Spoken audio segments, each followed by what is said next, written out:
Olá, quanto tempo! Vamos finalmente seguir o nosso estudo. Hoje a gente vai ver Êxodo capítulo 35 e 36. Então a gente vai lendo e vai comentando e aplicando a sabedoria divina na nossa vida, no nosso dia a dia, né?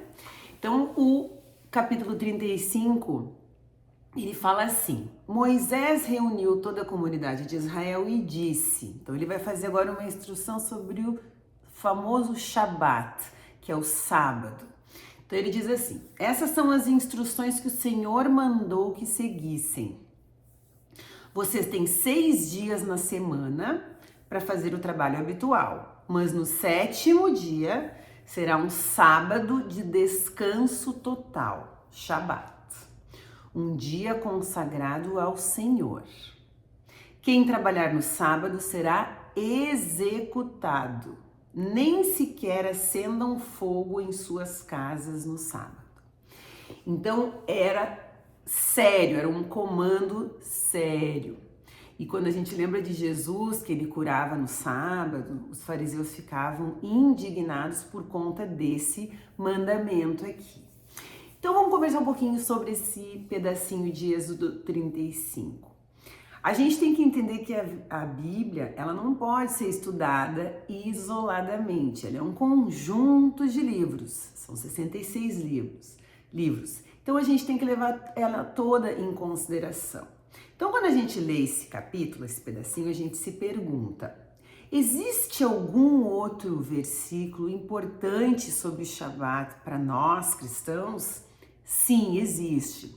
Lá no Novo Testamento, o apóstolo Paulo disse assim, em Colossenses 2, versos 16 e 17, ele disse assim: ninguém, pois, vos julgue por causa de comida e bebida, ou dia de festa, ou lua nova, ou sábados. Então ele está dizendo, ninguém julgue vocês por causa das regras que envolvem o sábado. E aí ele continua e diz assim, por quê? Por que ninguém pode julgar? Porque essas coisas que ele falou agora, o sábado, as festas, elas são sombras de coisas futuras. Mas o corpo é de Cristo. Como assim? Então, o que ele está dizendo? A gente imagina um corpo fazendo uma sombra. Então, o corpo é Cristo. E essas coisas que aconteceram antes da vinda dele, essas coisas que foram instituídas antes, elas eram uma sombra da realidade que é Jesus. Então, o que isso significa? Bom, em primeiro lugar, significa que eu não tenho que guardar o dia de sábado. Eu não preciso fazer o Shabat. E ninguém pode me julgar por conta disso, de acordo com esse verso que a gente leu de Colossenses. Essa é a primeira coisa. E por que o Shabat era um treino para o povo de Deus? Era uma sombra para o povo de Deus, para que o povo de Deus entendesse a obra espiritual da cruz, a obra de Jesus. Porque se simplesmente chegasse Jesus e morresse na cruz, ninguém ia compreender espiritualmente essa obra. Então, antes de Jesus vir, os hebreus tinham que sacrificar o tempo inteiro animais. Então, a gente vai inclusive estudar o livro de Levítico, que é sobre esse sacrifício com detalhes. Então, eles tinham que sacrificar os animais para entender a gravidade do pecado. Porque apenas a morte, apenas o sangue, que a vida está no sangue, a gente vai estudar isso depois. Então, apenas a morte aplacava a ira de Deus quando um pecado era cometido, porque a pena para o pecado é a morte. Então, eles estavam sempre fazendo sacrifícios o tempo inteiro, porque eles são pecadores e aqueles sacrifícios, eles cobriam, então, a ira de Deus temporariamente. Mas aí, então, chega Jesus. Quando chega Jesus, lembram que o João Batista olha ele diz: olha o Cordeiro de Deus que tira os pecados do mundo, que remove os pecados do mundo, e isso de forma definitiva. Então ninguém entenderia essa fala se não fosse o sistema sacrificial, porque eles fizeram, então ele conseguiu fazer o link. Então o sacrifício, o Cordeiro é ele. Então, por isso, nesse sentido, era uma sombra. Então, antes de Jesus nascer, não havia descanso em relação a Deus. As pessoas estavam sempre tendo que pagar pelos seus pecados. Quando vem Jesus, ele paga definitivamente, a gente pode descansar. A gente não precisa mais fazer nenhum sacrifício, porque ele fez. Então, nós estamos de bem com Deus. Estamos de bem com Deus, estamos em paz com Deus, podemos descansar nisso. E aí vem o que diz em Efésios 1:5, que diz assim: Ele, Deus, nos predestinou para si, para nos adotar como filhos por meio de Jesus, conforme o bom propósito de sua vontade. E é por isso que Jesus é o nosso sábado. Ele é o Shabat. Porque quando a gente é cristão, a gente está em paz, a gente sabe que nós estamos em paz com Deus e que nós agora somos filhos de Deus. E eu posso descansar nisso, posso descansar na obra feita por Jesus na cruz. E isso faz o cristianismo ser uma religião muito diferente das demais, né? Quando a gente analisa, por exemplo, o judaísmo, o islamismo, até o catolicismo, né? As pessoas estão sempre tendo que fazer rituais para ficar de bem com Deus. Então, um católico, por exemplo, quando ele comete um pecado, ele pede para o padre perdoar, o padre manda ele rezar 10 Ave Maria, 3 Pai Nosso. Então, esse não é o verdadeiro cristianismo. O cristianismo é assim: Jesus pagou por todos os meus pecados, os passados e os futuros. E se eu cometer algum pecado, pode acontecer, nós somos falhos, eu me arrependo, peço perdão e deu, porque a obra foi feita por Jesus, né? E é isso que está lá em Efésios 2, versos 8 e 9, diz assim: vocês são salvos pela graça por meio da fé. Isso não vem de vocês, é uma dádiva de Deus, é um presente. Não é uma recompensa pela prática de belas obras, para que ninguém se orgulhe. Então, ninguém vai poder chegar quando morrer e dizer: eu fiz o bem, eu fui caridoso, eu fui muito generoso, eu mereço estar aqui. Não, ninguém merece nada. Nós somos pecadores. Foi Jesus que pagou o preço. A gente tem que dar a Ele esse merecimento, né? Isso é ser cristão. Bom, dito isso, feita essa introdução, a gente se pergunta: tá, mas eu tenho que descansar uma vez por semana? Sim, mas não por conta desse capítulo, mas por conta de outros capítulos. A gente lembra que Deus criou o mundo em 6 dias e descansou no 7º. Isso é um princípio a ser observado. Que princípio é esse?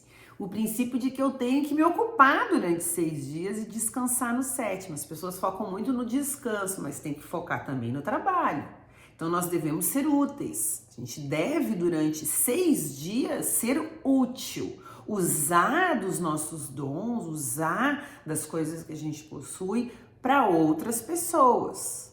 Isso sim, a gente deve usar os nossos atributos e se ocupar, ser útil, não necessariamente trabalhar num lugar formal, mas sim usar do seu tempo e de tudo que a gente dispõe para os outros. Então a gente deve trabalhar, mas a gente deve descansar um dia por semana. Isso é um princípio que deve ser observado, mas não precisa ser no sábado, pode ser no domingo, pode ser na segunda. Tem pessoas que trabalham no domingo, tem pessoas que trabalham no comércio, não tem problema, elas não estão afrontando um princípio de Deus, mas elas devem descansar uma vez por semana, porque Deus nos fez assim.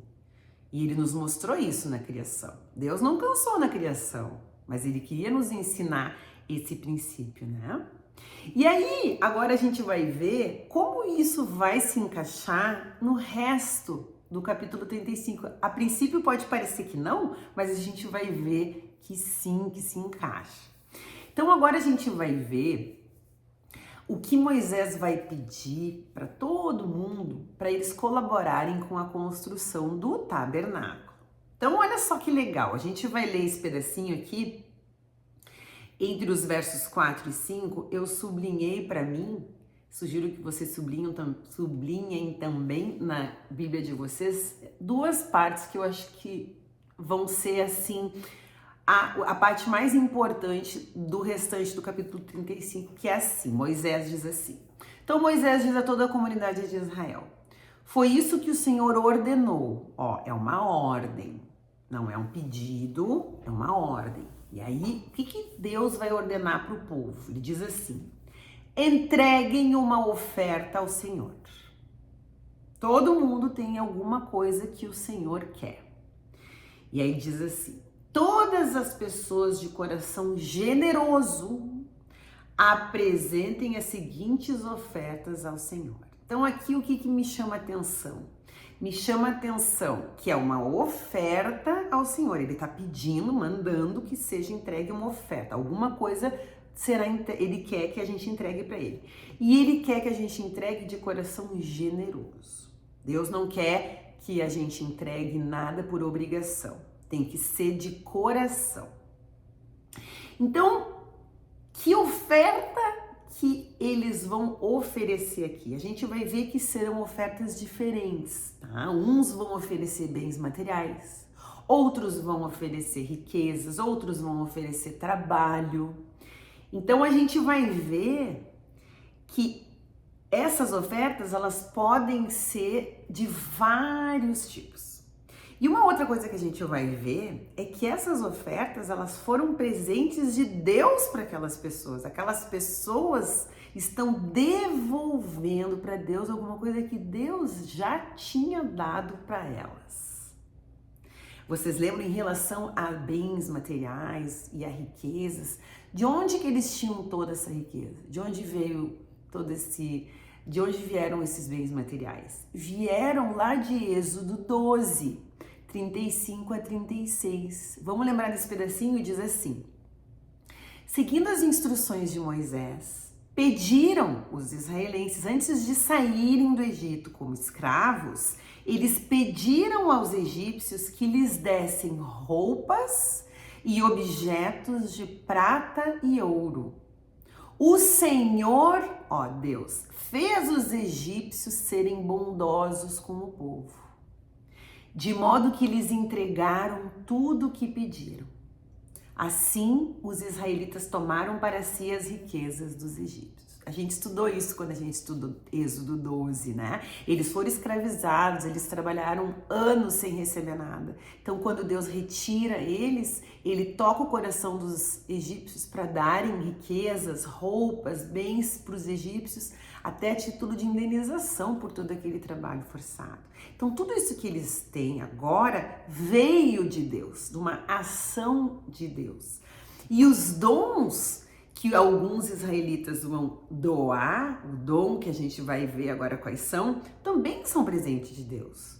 Todos os dons que a gente tem que ter a humildade de entender que veio de Deus, não é nosso. Então, tem pessoas que nascem com dom para música, tem pessoas que nascem para dom de ensinar, de dar aula, tem pessoas que nascem com o dom de ser um bom ouvinte, um bom amigo. Todos esses dons são presentes de Deus, que agora Deus vai pedir, então, que as pessoas ofereçam a obra dele gratuitamente, com generosidade, né? Então, vamos fazer o seguinte, vamos continuar lendo aqui e comentando.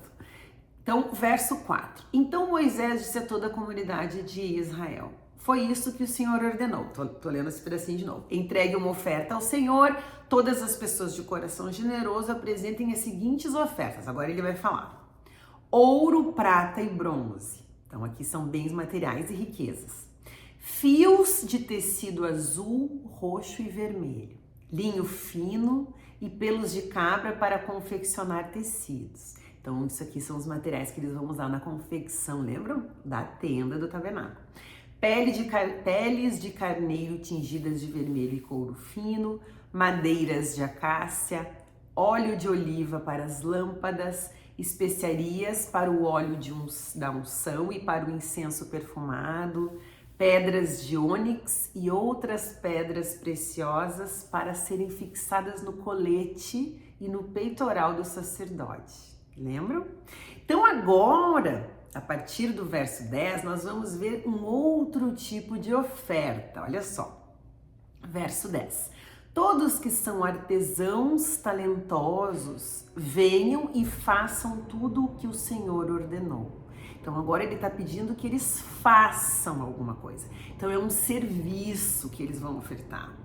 Ó, verso 11. O tabernáculo, tanto a tenda como a cobertura, os colchetes, as armações, os travessões, as colunas e as bases, a arca e as varas para transportá-la, tudo isso aqui tem que ser confeccionado.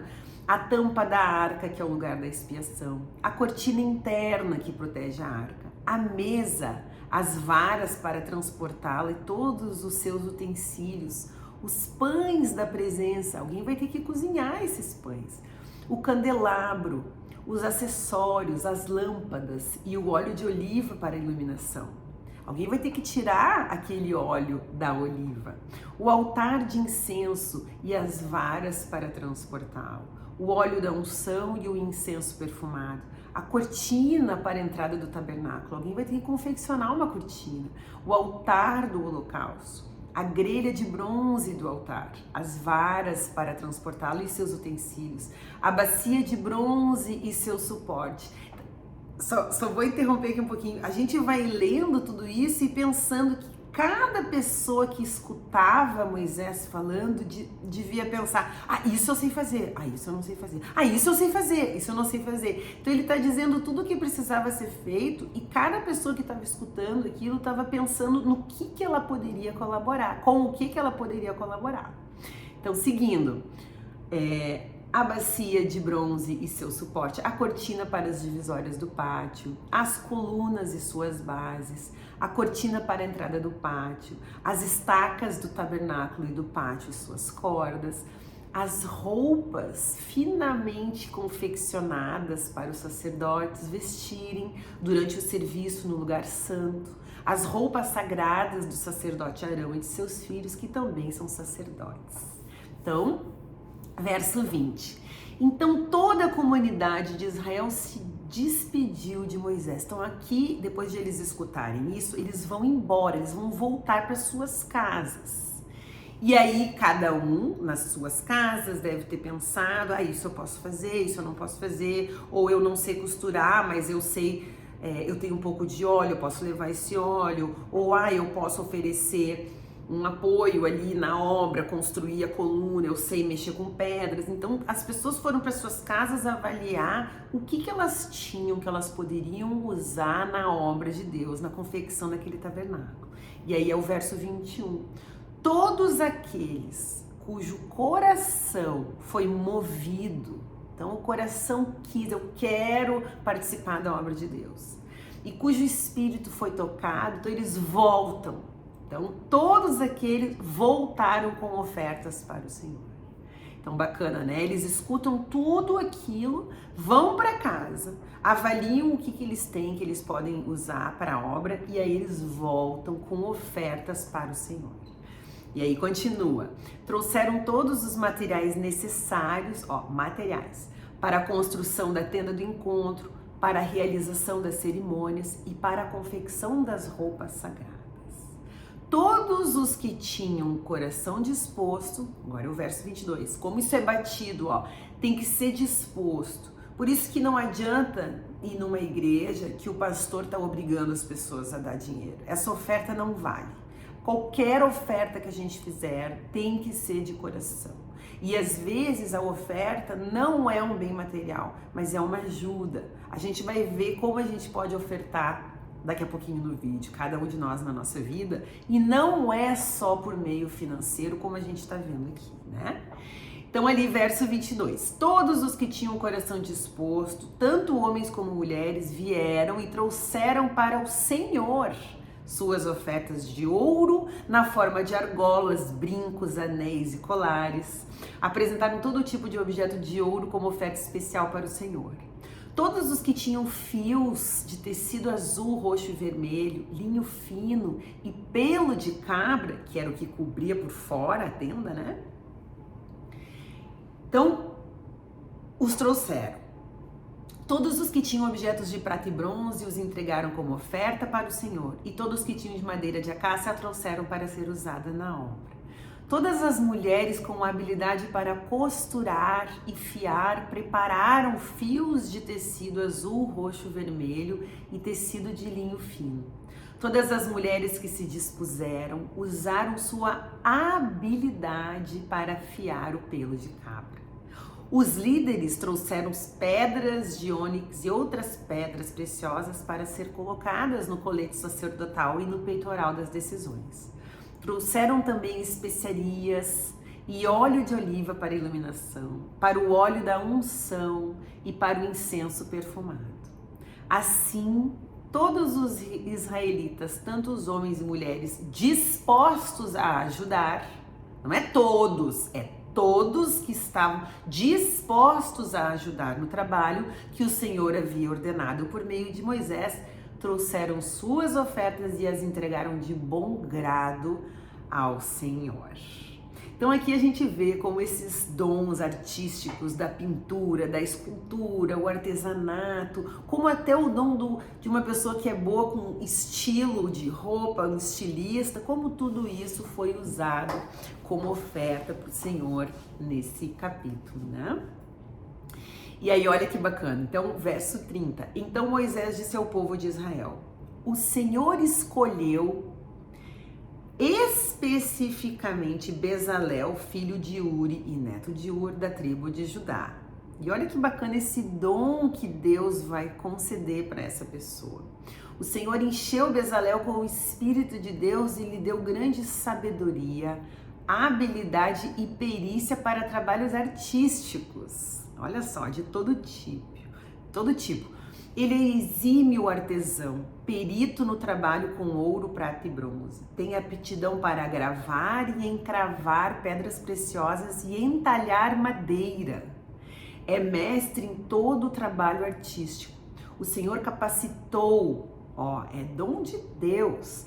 O Senhor capacitou tanto Bezalel como a Aholiabe, filho de Aizamaque, da tribo de Dan, para ensinarem. Deus concedeu a eles o dom do ensino. Então, para eles ensinarem suas aptidões a outras pessoas. O Senhor lhes deu habilidade especial para gravar, projetar, pensei em um arquiteto, né? Projetar, tecer e bordar linho fino com fios de tecido azul, roxo e vermelho. São excelentes artesãos e projetistas. Então, que bonito a gente ver, né? Que Deus, ele dá livremente dons diferentes para diferentes pessoas, né? Então aí, Êxodo 36, olha que bacana. O Senhor deu sabedoria a Bezalel, a Aholiabe e aos demais artesãos talentosos, então a várias pessoas, né? E os capacitou com habilidade e entendimento para realizarem todas as tarefas realizadas à construção do tabernáculo, o dom da construção, olha só. Eles o construirão conforme o Senhor ordenou. E aí, verso 2, Moisés então chama Bezalel, Aholiabe e esses demais artesãos, especialmente capacitados pelo Senhor e que estavam dispostos a realizar a obra. Então são duas coisas que andam juntas, né? Então Deus capacita, mas a gente precisa fazer a nossa parte, que é querer participar da obra do Senhor. Então Deus dá riquezas para algumas pessoas, mas essas pessoas que têm que decidir colaborar. Deus dá dom do ensino, Deus dá dom da construção, de qualquer tipo de dom, mas a gente deve querer devolver esse dom para a obra de Deus, né? Então, verso 3. Moisés lhes deu os materiais doados pelos israelitas como ofertas para a construção do santuário. Então ele entregou para todas essas pessoas capacitadas as ofertas que tinham vindo de outras pessoas, de outros israelitas. O povo, porém, continuava a trazer voluntariamente mais ofertas todas as manhãs. Até que por fim os artesãos que estavam trabalhando no santuário interromperam a obra e informaram a Moisés: olha, o povo trouxe mais do que o suficiente para completar o trabalho que o Senhor nos ordenou. Então Moisés deu a seguinte ordem, que foi transmitida para todo o acampamento: homens e mulheres, parem, não preparem mais ofertas para o santuário, já temos o suficiente. Olha que bênção! Então eles queriam muito participar daquela obra, né? Assim o povo parou de trazer suas ofertas, suas contribuições foram mais que suficientes para completar todo o projeto. Muito legal, né? E aí agora a construção. Os artesãos, então, habilidosos, fizeram todo o tabernáculo, 10 cortinas de linho finamente tecido. Lembram? As cortinas, elas eram brancas. E aí, Bezalel enfeita, olha, ele vai enfeitar as cortinas com fios de tecido azul, roxo e vermelho e com querubins bordados com habilidade. Imagina que coisa linda. E vocês lembram das cores, o que elas representam? Elas apontam para 4 características do Senhor Jesus, lembram? Jesus, ele é homem, ele nasceu de uma mulher, ele chorou, ele viveu, ele usou banheiro, ele foi 100% homem. Mas Jesus também é 100% Deus. E Jesus, ele veio na primeira vez como servo. Ele veio se sacrificar por nós, ele veio morrer por nós para pagar definitivamente pelo pecado da humanidade e tornar a humanidade novamente filhos de Deus, aqueles que aceitam a obra dele. Então, a primeira vinda ele veio como servo, ele veio sangrar, ele veio como cordeiro, mas ele voltará, e ele voltará como rei, para reinar e para julgar. Então essas 4 cores do tabernáculo, elas dizem tudo isso, elas contam emblematicamente essa história. Então o branco, né, a cortina branca, o que é o branco? Ele revela que Jesus era puro, ele era sem pecado. Foi o único homem que nunca pecou, porque ele não veio de um homem, ele veio de Deus diretamente para a barriga da mulher. Então ele foi o único homem que não teve a natureza pecaminosa. Então isso é representado pela cor branca e a gente já estudou, né, que essa característica ela é apontada mais fortemente por Lucas, no Evangelho de Lucas, né? Mais apontado Deus, Jesus sendo um homem sem pecado, né? Aí a cor azul, né? A cor azul é a cor do céu, indica a natureza de Deus, de Jesus. Ele é filho de Deus. E essa característica ela é muito forte no Evangelho de João. Depois a cor vermelha representa o sangue, representa o sacrifício de Jesus na cruz, representa a sua vinda como servo sofredor. E isso é bastante destacado no Evangelho de Marcos. E por fim, o roxo. Roxo é a cor da realeza, que revela então que Jesus é o rei, é o Messias, é o rei esperado pelos judeus. E esse rei voltará, né, para julgar e para reinar, e essa característica ela é muito destacada no Evangelho de Mateus, que é o primeiro evangelho, que é Mateus dizendo para os judeus: tá vendo? Ele cumpriu essa profecia, ele é o nosso rei, né? Então quando a gente fica estudando o tabernáculo e vendo essas cores elas falam de tudo isso para nós, né? Então o verso 9. As 10 cortinas eram exatamente do mesmo tamanho, com 12,6 metros de comprimento e 1,8 metros de largura. Juntaram 5 das cortinas para formar uma cortina longa e depois juntaram as 5 restantes para formar outra cortina longa. Bezalel fez 50 laços, imagina que lindo, de tecido azul e prendeu-os ao longo da borda da última cortina de cada conjunto. Então, ele juntava as cortinas com laços. Os 50 laços ao longo da borda de uma cortina coincidiam com os 50 laços ao longo da borda da outra cortina.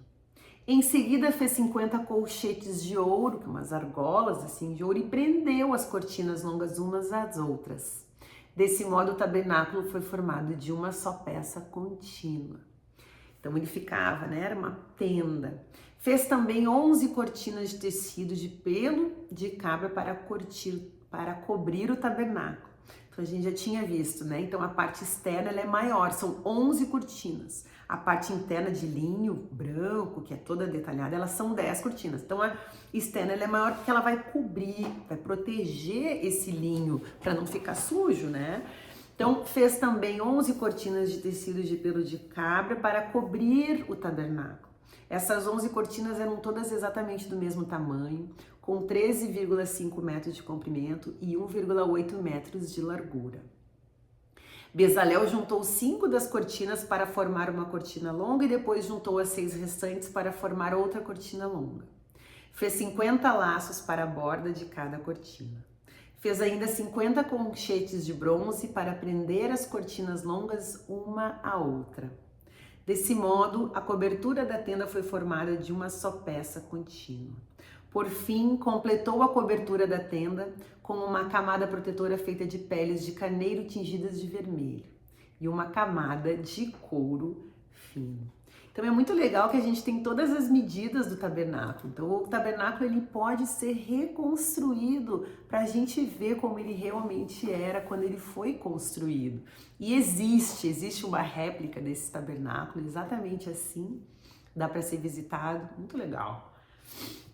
Então, verso 20. Para a estrutura do tabernáculo, Bezalel construiu armações de madeira de acácia. Então, é o que vai segurar a tenda, né? A gente lembra que a acácia é uma madeira espinhosa, provavelmente foi essa madeira usada na coroa de espinhos de Jesus, né? Então, cada armação tinha 4,5 metros de altura e 67,5 centímetros de largura, com 2 hastes na parte inferior de cada armação, para ficar bem presa embaixo, né? Todas as armações eram idênticas. Construiu 20 armações para sustentar as colunas do lado sul do tabernáculo. Fez também 40 bases de prata, 2 para cada armação, de modo que as hastes se encaixavam firmemente nas bases e ficasse bem segura, né, a tenda. Para o lado norte do tabernáculo, vocês lembram o que ficava no lado norte, no lado sul? O lado norte, o que ficava? Quando entrava, o que ficava no lado norte? Era a mesa dos pães, e no lado sul, o candelabro. Então, do lado norte, os pães que representam Israel, e ao sul, o candelabro que representa a igreja. Lembram? Então, para o lado norte do tabernáculo, construiu outras 20 armações com 40 bases de prata, 2 bases para cada armação. Fez 6 armações para a parte de trás, o lado oeste do tabernáculo, junto com mais 2 armações para reforçar os cantos das 2 extremidades do tabernáculo. As armações dos cantos foram emparelhadas na parte inferior e firmemente ligadas uma à outra na parte superior com uma argola, formando só um só suporte de canto. Ambos os suportes de canto foram feitos dessa madeira. Havia, portanto, 8 armações na parte de trás do tabernáculo, lá na parte de trás onde ficava o Santo dos Santos, encaixadas sobre 16 bases de prata, 2 bases debaixo de cada armação. Então isso aqui é toda a armação, né? É o que ficava segurando a tenda. E agora ele vai fazer um travessão que vai ficar na horizontal para ter estabilidade na tenda, né? Que é o verso 31. Então, em seguida, fez travessões de madeira de acácia para ligar as armações. 5 travessões para o lado norte do tabernáculo e 5 para o lado sul. Fez também 5 travessões para a parte de trás do tabernáculo, que ficava virada para o oeste. Então, vai ter travessões nas laterais e atrás. Na entrada não, porque na entrada vai ficar a entrada, né? A tenda, não tem como passar ali uma armação. Porque é ali que as pessoas, ali que o sumo sacerdote entrava, né? E os sacerdotes. O sumo sacerdote só apenas ele entrava lá no Santo dos Santos, mas os sacerdotes entravam no início da tenda, né? Que era o lugar santo. Então fez o travessão central, ligado a meia altura às armações, ficava a meia altura, estendendo-se de uma ponta a outra do tabernáculo. Revestiu as armações com ouro. Imagina que lindo, quando estava dentro do tabernáculo, era tudo de ouro. E fez argolas de ouro para sustentar os travessões. Depois revestiu com ouro os travessões. Agora, para o interior, dentro da tenda, para o interior do tabernáculo, Bezalel confeccionou uma cortina especial de linho fino, trançado com fios de tecido azul, roxo e vermelho e com querubins bordados com habilidade. Fez para a cortina 4 colunas de madeira de acácia e 4 ganchos de ouro. Revestiu as colunas com ouro e apoiou-as sobre 4 bases de prata. Então esse é o véu, é o famoso véu que foi rasgado quando Jesus morreu, né? Indicando para nós que quando ele morreu foi rasgada a separação entre nós e Deus, né? Então, verso 37, em seguida fez outra cortina para a entrada da tenda. Então agora era a cortina que separava a tenda do pátio. Confeccionou-a com linho finamente tecido e bordou-a artisticamente, usando fios de tecido azul, roxo e vermelho. Pendurou a cortina em ganchos de ouro presos a 5 colunas. Revestiu com ouro as colunas, seus capitéis e seus ganchos e mandou fundir para elas 5 bases de bronze. Então, esse é o capítulo 35 e o capítulo 36 de Êxodo. Vamos fazer algumas reflexões importantes. Então, a primeira coisa que eu acho que a gente precisa refletir sobre esses 2 capítulos é sobre que dons que Deus nos deu a cada um de nós. Porque a gente começou essa conversa dizendo que a gente precisa descansar no 7º dia, mas a gente tem 6 dias para ser útil. Então, e o que significa ser isso? Ser útil para Deus, usar os dons que Ele nos deu. Como? Primeiro eu preciso saber que dons que eu tenho. Então existe o dom da amizade, existem pessoas que são ótimos amigos, sabem ouvir, existe o dom do aconselhamento, existe o dom de animar, chega num lugar que tá down, a pessoa bota os outros para cima, existe o dom do ensino, né? Então a gente tem que lembrar, primeiro, todos nós temos algum tipo de dom. E esses dons eles foram um presente que Deus deu para nós. E Ele está pedindo para que todos nós, que a gente ofereça, que a gente faça uma oferta enquanto povo de Deus para Ele. E aí a gente se pergunta, mas o que isso significa? Jesus ensinou a gente. Ele perguntou para Pedro 3 vezes, isso está lá no Evangelho de João 21, verso 15. 3 vezes ele perguntou, Pedro, tu me amas? E Pedro dizia, sim, então cuida das minhas ovelhas. Pedro, tu me amas? Sim, então cuida das minhas ovelhas. 3 vezes. O que Jesus estava dizendo? A oferta que Jesus quer é que a gente use os dons que a gente tem para os outros. Então a gente fica imaginando assim, fiquei pensando assim, como que a gente pode entender isso? Imagina um aniversário. Então a gente foi convidado para um aniversário ou foi convidado para um casamento. E o que o noivo e a noiva estão pedindo de presente de casamento? Eles estão pedindo que a gente doe ração lá naquela pet para cachorros. Eu sou convidada desse casamento. O que eu vou fazer? Eu vou ignorar esse pedido e eu vou dar dinheiro para esse casal? Ou eu vou dar uma máquina de lavar louça? Não, o que eu vou fazer? Eu vou dar ração para aquele lugar, porque é isso o que ele pediu. Então, o que Deus está pedindo para nós? Que a gente cuide dos outros, que a gente cuide uns dos outros. Por isso que todos temos dons diferentes, porque nós vamos usar os nossos dons para uma pessoa que não tem esse dom. E essa pessoa vai usar o dom que ela tem para mim ou para uma outra pessoa. Então é por isso que nós temos dons diferentes, para que todos nós, a gente tenha algo para colaborar com alguém que precisa daquilo. A gente viu aqui na construção do tabernáculo que os dons eram diferentes. Uns tinham dinheiro, outros tinham pedras preciosas, outros sabiam confeccionar cortinas, outros tinham óleo.